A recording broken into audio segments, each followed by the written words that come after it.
I'm Nahlah Ayed, host of CBC Ideas. This federal election campaign has been overshadowed by one overarching issue. How do we as Canadians deal with Donald Trump? That has left little space to discuss other important matters like how do we revitalize our democracy? In our series, Ideas for a Better Canada, we held public discussions in 4 cities in search of local ideas that can inspire national change. Edmonton is a diverse, vibrant, rapidly growing city, with the North Saskatchewan River flowing through it. Like other large cities, it's grappling with growing concerns about polarization.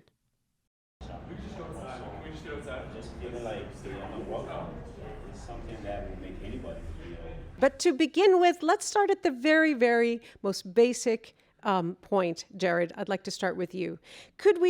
Could I just ask you this? How do you define polarization? Yeah, I don't think it's difficult to define the term. It seems pretty sensible just to say that it's the division of a community into 2 and sometimes more factions, right? Of people that may disagree on any kind of matter of politics. Where we run into trouble, of course, is when is polarization a positive aspect of our democratic discourse and when does it become negative, right? So Canadians are used to elections. As political scientists, as journalists, we're all used to hearing complaints about how the election's either too divisive on one hand, or it is, or the parties are all the same, or the candidates are just saying exactly the same thing when it comes to their policy platforms and so on. So to an extent, it's important to know that polarization is, as you put it, inevitable, but we need to find the right kind of balance. We expect to have choices on a ballot. If we don't, we get upset because we want to make a meaningful decision when it comes to elections. Where our team at Common Ground at the U of A has landed on this is that there's no real dividing line between good and bad polarization. It exists on a bit of a spectrum, right? And here we look for guidance from Michael Ignatieff. When he returned back to Harvard University about a decade ago, he wrote a piece in the New York Times where he said he was noticing there at the time, with the rise of the Tea Party and the rise of Donald Trump at the time, that Americans had stopped treating their opponents as adversaries to be defeated at the ballot box, and had started treating them as enemies to be vanquished or removed from the political arena altogether. Do you see evidence of that in Canada? We do see evidence of it here in Alberta, certainly. That's where our polling takes place. Do you agree that it is actually a top concern for us as we head into an election season? I think it's top of mind for a lot of Canadians and definitely Albertans here. And what they see are parties, leaders, candidates, again, treating each other as enemies as opposed to adversaries. It manifests itself in using warlike language, right? It's now become commonplace for candidates to actually sometimes inadvertently, sometimes purposefully make a veiled threat of violence, and sometimes they're removed from their candidacies because of that. And what we're finding is that Albertans in particular are starting to absorb that, right? So in one of our surveys, we found that a surprising number, between a quarter to a third of Albertans, think it's sometimes acceptable to use force to take back their democracy. Given all that you just said, do you feel like it's a top threat? Is it a top threat to our democracy? To the extent that it's pushing voices out of democratic discourse, yes. What do you think is at the root of that polarization? I know that's a big question, but what's kind of at the very essence of it? Where does it come from? Yeah, I think there are large swaths of our population that feel like they're being left behind, right? And that's creating a bit of polarization with folks that feel like they're not getting enough attention, feeling like political parties and leaders aren't addressing their concerns. But then other folks on the other side who are saying, get over it, right? We all have to go through transition at some point or another. And this is creating marginalization on the part of some folks who have never felt marginalized before. And they feel like they're being left out, and leaders are capitalizing on that. And they're raising divisive language that pits us versus them in a way we haven't experienced in Canada in a very long time. The great thing about you being here is that that is the reason you're here, is because you're trying to override this innate thing that we all have and help us all understand how we can bridge divides. You have a tool that you use with crowds like this to try to sort of start the conversation about difference and about division. Can you walk us through that? Yeah, so our Common Ground team has been in the field doing focus groups and surveys for the last 5 years, and one of our signature activities, I see some participants from our focus groups in the audience here, actually, is a pretty simple one. So if you'll join with me here, if you'll indulge me, all I want you to do is just picture a blank piece of paper. This is the same kind of piece of paper that we provide to our focus group participants. And all I want you to do is take a Sharpie marker in your mind and draw the first thing that comes to mind when I ask you to draw me an Albertan. Again, the first thing that comes to mind, draw me an Albertan. I want you to think about what that person might be wearing or holding, what they might be standing next to and standing in front of, right? And we lead them through this activity, and folks can open their eyes now if they will. And now, I just wanted to see whether our audience here takes this question the same way that a lot of our participants do. So hands up, and when I ask you to raise your hand, just keep your hand up for me if you would. How many folks, when I ask you to picture an Albertan, pictured a cowboy? Okay, lots of hands. Okay, keep those hands up. Keep those hands up. That's a lot of hands. It is. Yeah. Folks. And one hat. Yeah, and one hat right there. Hat. Yeah. How many people pictured a farmer? And keep your hands up, right?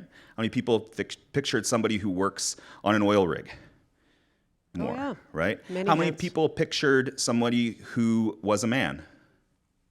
How many pictured somebody who was white? Right? Nearly everybody. And this is what we found was we've toured, thank you very much. This is what we found as we toured around Alberta. It doesn't matter where we go, who's in the room, people tend to picture somebody who fits that characteristic of a middle-aged white blue-collar worker who is a man. And that stereotype is found throughout Alberta society. I imagine some of your listeners from the rest of Canada probably had the same image in mind too. Right? So it's incredibly stark because all these hands are up, kind of confirming what you're saying. But what does it reveal to us? What does it tell us? I think it tells us something about Alberta politics right now. Because the person that most people picture when they think of an Albertan, and we ask our participants to name that Albertan, Joe is the most common name. So we've taken to calling him Average Joe Albertan. But Average Joe Albertan is not going through good times right now, right? He's one of those folks that I mentioned feels like they're falling behind.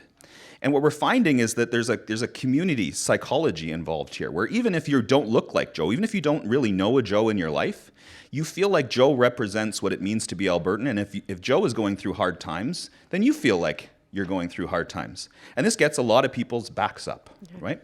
So in terms of polarization, what this means is we have one small group of people who would like to remake Alberta in Joe's image, make Alberta great again, right? Another small group of people on the other side that want to cancel Joe, right? They want to remove Joe from the discourse to focus on other people. But the vast majority of Albertans are caught in the middle of this polarization. Thank you, Jared. We'll come back to you in a moment. Cheryl, thank you for being here, first of all. But I'm curious, I didn't look over at you when we were asking the question, but what did you imagine when you closed your eyes and thought of what an Albertan looks like? I pictured actually an Indigenous person on the prairie. I pictured a bison.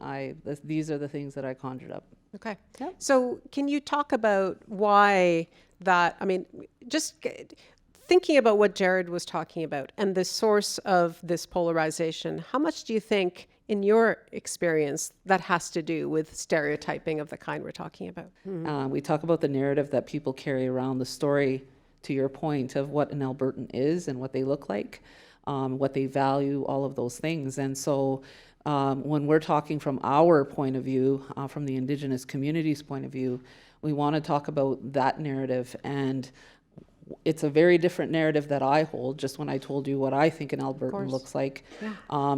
But it's a very different narrative when you look at what sort of Canada looks at Indigenous people. Yeah. And it's not a really good narrative. It's not a great narrative. And yet, I'm thinking about what Jared was talking about, that polarization leaves people behind. It happens when people are left behind. How do you see how that narrative and that stereotyping basically determines who has a say and who doesn't? I prefer not to look at it that way. Sure. One of the things that we've done is we've looked for allies in the community, and they're not the allies that you think. So one of the biggest allies we found in our community is the newcomer community. So I can speak about the newcomer community and what I've learned about them because of spending that time, just like they can go out into the community and spend time talking about the Indigenous community, about what they've learned. And they said, we want to see a real powwow, right? How many people in this room have been to a real powwow, right? Okay, more than I thought. Yeah. That's awesome. But what I hear sometimes from people in who aren't Indigenous is like, I've always wanted to go, but I feel like, I will stick out, right? Well, these folks were like, we want to go. And so we took 75 newcomers to Enoch Powwow, which is right outside of Edmonton, in a bus. And they were sitting there in, I think, 3 sections of the arbor in tunics and hijabs. And they obviously weren't from there, right? Mayor Iveson was invited to be a part of the grand entry remarks, and he was like, "This is fantastic. Can I talk about you guys in my remarks?" He wanted to know like how this happened, and so we told him, and so he shared with the community in his opening remarks that Enoch, you have this wonderful opportunity to share your stories, to share your songs, to share your dress and what the songs mean with these newcomers to Canada. You have this great opportunity right here today. So grab the men and bring them down to the big drum. Grab those women and show them your regalia and show them, what your songs are about and what they mean. And they did. Amazing. So they went and grabbed those men, took them down to the big drum. The women were showing their regalia off. It was like one of those really beautiful moments. Try and tell a newcomer something negative about Indigenous people after that, and they will be hard pressed to believe it. But there is polarization in that is deliberate in the newcomer community and the Indigenous community to each other. After the break, we'll talk more about discrimination and the role it plays in driving divisions in society. Stay with us. Welcome back to Ideas for a Better Canada. We continue our discussion of polarization and how to navigate differences. So there's the stereotyping, there's the divide across race, there's a divide across class, and there is a divide on the immigration front where, old versus new, newcomers versus, people who have been here for old stock, we can use that expression. But to explore kind of that idea, actually, one of the people who are joining us is a perfect time for him to come up now. If I can ask you to come up, Kwame, please. He's our first audience guest. He's going to talk about some of the factors driving, like what I'm describing as the immigration divide between newcomers and the existing population. Kwame Owusu-Ofori came to Canada as a teenager from Ghana. And for the past decade, he's been working with the Edmonton Newcomers Centre, helping support immigrants and refugees, and he's now a co-manager of their employment services. Please welcome Kwame. Thank you, Nahlah. What is it that gets in the way of people who are newcomers getting jobs? Just give me a sense of that. What's the biggest hurdle? So we have just some of the common ones, obvious ones, like credential recognition. So people with foreign education are not seen the same way with education in Canada. You have language barriers and also some level of discrimination in some instances. I have some other clients who tell us that they've gone to places for interview, and when they saw their name on the resume versus their face, things changed. I myself, I graduated at a university in Canada. However, when I first had an interview for a job in employment, I was told I wasn't qualified, only to be called back and told to work for 3 days just so they can look at me and see me and evaluate me. I did work for 1 day, and then I was hired, by the way. I took the job, needless to say, because I needed a job. But it had me thinking, what was the reason why I was sent away and then called back, right? Because if you call me for an interview, chances are you've seen something on the resume that tells you that I'm worth being there. Sure. So to send me away and then rethink it, call me back, and only give me 3 days to prove myself, I felt that was unusual. Again, it's so hard to cover so much terrain in such a short interview, but I do, as a last question, want to ask you, what is the best way to ensure that newcomers are included in like kind of the important conversations that we're having, even if they might have very different points of view than, I'm going to say the average Canadian, but there's no such thing, than other people in this society? I think some of the things that are happening now, we blame a lot on newcomers. And so perhaps seeing the value that newcomers bring to the Canadian economy or society is one. And also just being welcoming and understanding that even from a humanitarian standpoint, some of these people are leaving areas where there's wars and there's, persecution. So just trying to find a home. I want to spend actually a bit of time we're talking about all these different kinds of divides. This is about the class divide. But we're going to talk about class divide. And to do that, I'd like to now invite up our next audience guest, Punita McBrien.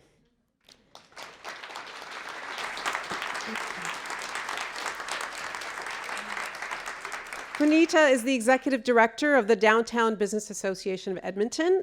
I'm really curious how you envision the place of people who are experiencing homelessness being part of the picture that you're describing. The number of people who were struggling in a really big way on our streets was staggering, and there was nobody else around either. And so, all these perceptions that, started bubbling up very quickly, people saying things like, and we're still battling this to this day, downtown isn't safe, I don't like going downtown anymore. All of these things all came from this reality that, often it is a downtown or a main street where you're confronted by all of the gaps in our social safety net and all of the problems that have been under the surface for many years that have all kind of bubbled up. And this is what we're grappling with. So that was apparent from the beginning. What I wasn't prepared for was the level of compassion from our business community. Like I guess I, like anyone else, sitting at home looking at the world through my phone in 2020, was expecting a lot more polarization. Right. I was expecting to have to convince business owners that, we needed to do something more compassionate, but that was not the situation. Cheryl, back to what you were talking about a bit earlier, about the disproportionate number of Indigenous people who've experienced homelessness. Let me put it this way. What is at stake if you don't make those kinds of connections, of thinking that big when you're dealing with a very specific problem, like the one you're dealing with? We have people in this country who've been systematically disconnected from all of those things, and we see the result of that. And so that's the mission. Okay. Jared, do you want to add something? Yeah. What both Cheryl and Punita are talking about, what they're both saying in different ways, in complementary ways, is expanding the we and the us and shrinking the them and the other, right? And that is really the antidote to polarization, right? Because folks that are bent on dividing us want to try to separate us, right? But if we can expand the we and the us, then it becomes more difficult to do that.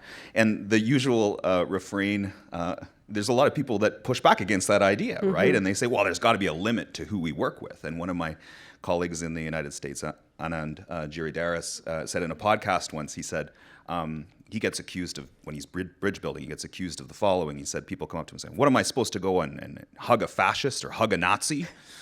And his response was a good one. He said, well, maybe don't start with the Nazis.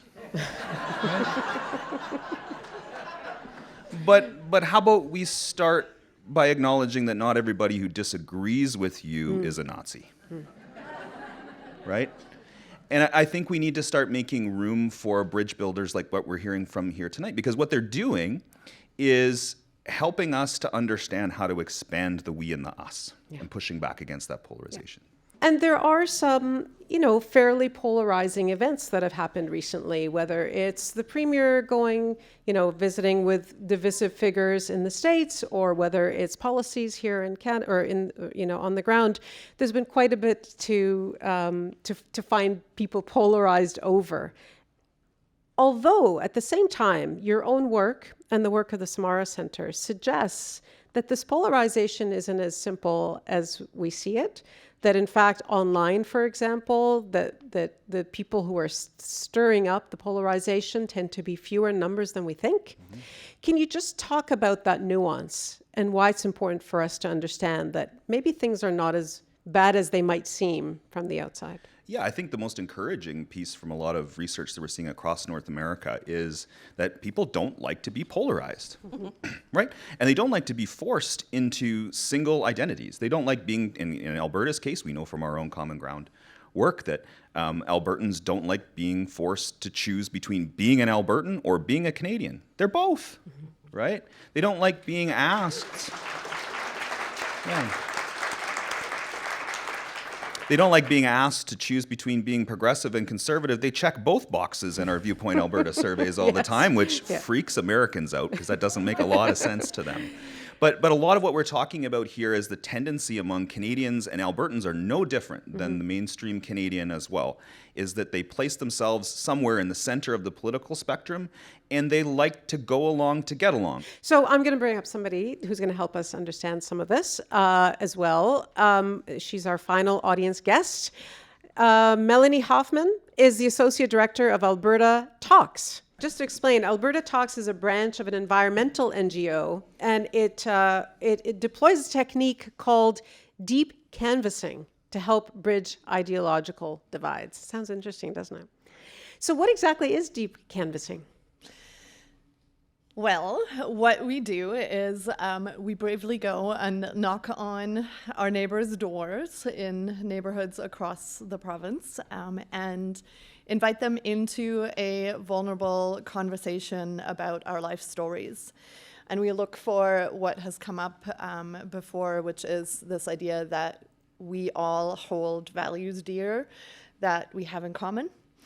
We build a connection, and that opens up the opportunity to have a conversation about a polarizing topic in a non-judgmental, emotionally uncharged space that many of us have never experienced in that way. And That allows is us so to brave. think it through.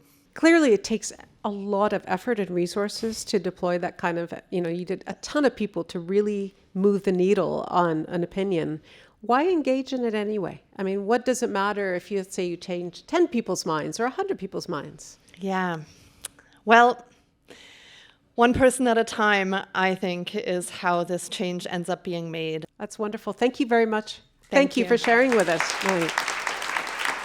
I wonder if you could pick one or two things, both of you, just to wrap it up, of what you would kind of transmit across this country as being your best advice, because it is a question, it is a concern for many Canadians, this idea that we're so polarized and divided. What's the first step? So Jared first and then Cheryl. Yeah, the main antidote to polarization is more voices and more stories, not fewer. And that's the challenge really right now, is that the situation is so polarized that a lot of people are reticent to even engage in conversations.